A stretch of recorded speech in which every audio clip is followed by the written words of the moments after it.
عام طور پر کہا جاتا ہے کہ انگریزوں کے خلاف علم بغاوت 1857 یعنی غدر سے کیا گیا، لیکن تاریخ شاہد ہے کہ شیر میسور ٹیپو سلطان وہ عظیم مجاہد آزادی تھے جنہوں نے سب سے پہلے انگریزوں کے خلاف تلوار اٹھائی اور جنگ لڑتے ہوئے شہید ہو گئے تھے۔ اس عظیم ہندوستانی سپوت کی یوم شہادت پر پیش ہے روبی نیوز کی یہ خصوصی رپورٹ۔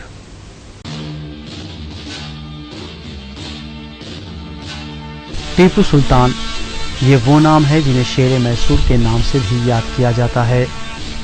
انگریزوں سے تنہا لڑنے والے اس مجاہد کو آج بھی مسلمانوں کے قومی ہیرو کے طور پر جانا جاتا ہے۔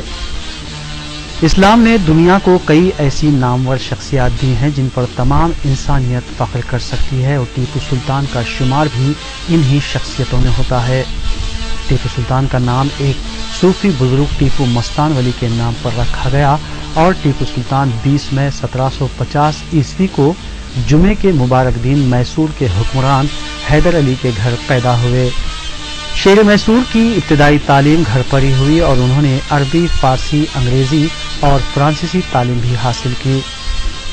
ہندوستان کی تقسیم سے پہلے انگریزوں نے ہندوستان میں قدم جمانے کی کوشش کی تھی، لیکن ہر بار ٹیپو سلطان نے انگریزوں کو شکست دے دی۔ ٹیپو سلطان اکثر کہا کرتے تھے کہ انگریز مکار قوم ہے جو میدان جنگ میں سازشی قلعے تعمیر کر کے عیاری اور مکاری کے ہتھیاروں سے لڑتی ہے، اور یہی مکاری اور عیاری انگریز کا سب سے بڑا ہتھیار ہے۔ اس دور میں انگریز جان چکے تھے کہ ٹیپو سلطان کی موجودگی میں وہ ہندوستان میں کبھی بھی پاؤں نہیں جما سکے گا، کیونکہ ہندوستان میں صرف ایک ہی دلیر شخص رہ گیا ہے جو ہندوستان کو انگریزوں سے خالی کروا سکتا ہے، کیونکہ ٹیپو سلطان وہ شخص ہے جو جنگ کو جہاد کا درجہ دیتے تھے۔ انگریزوں کے خلاف لڑائی کے دوران ٹیپو سلطان کے دور حکومت میں مساجد میں جمعے کے دن خطبات میں جہاد کی تعلیمات پر روشنی ڈالی جاتی تھی۔ ٹیپو سلطان کا کہنا تھا کہ مجاہد موت سے نہیں ڈرتے کیونکہ موت یقینی ہے۔ ٹیپو سلطان نے اپنے دور حکومت میں ریاست میسور میں ایسی اصلاحات کی جو اس وقت کی دنیا اور آج کے دور میں کہیں نظر نہیں آتی۔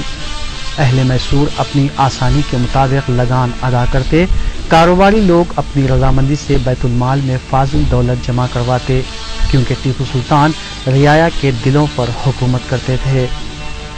ٹیپو سلطان کے 17 سالہ دور حکومت میں رعایا کی تمام ضروریات پوری ہوتی تھی۔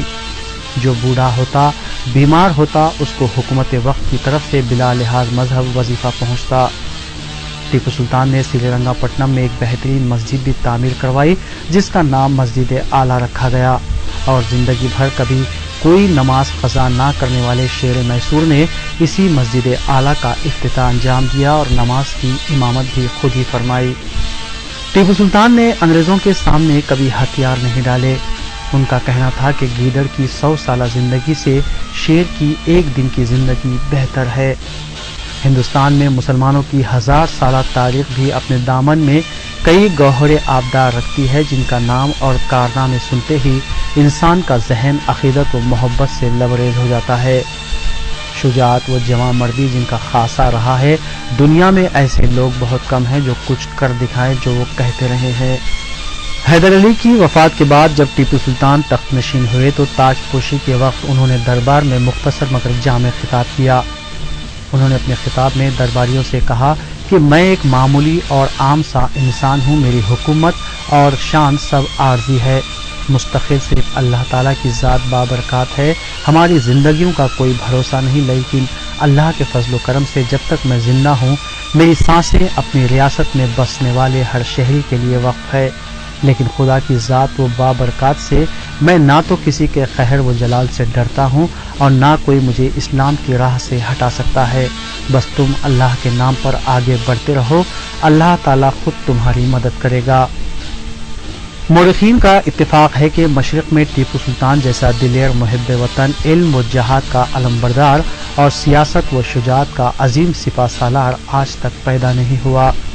ٹیپو سلطان نے ہندوستان میں انگریزوں کو ہر مقام پر شکست سے دوچار کیا اور آخر کار انگریزوں کے خلاف لڑتا ہوا یہ مرد مجاہد شہادت کے مقام پر پہنچ گیا۔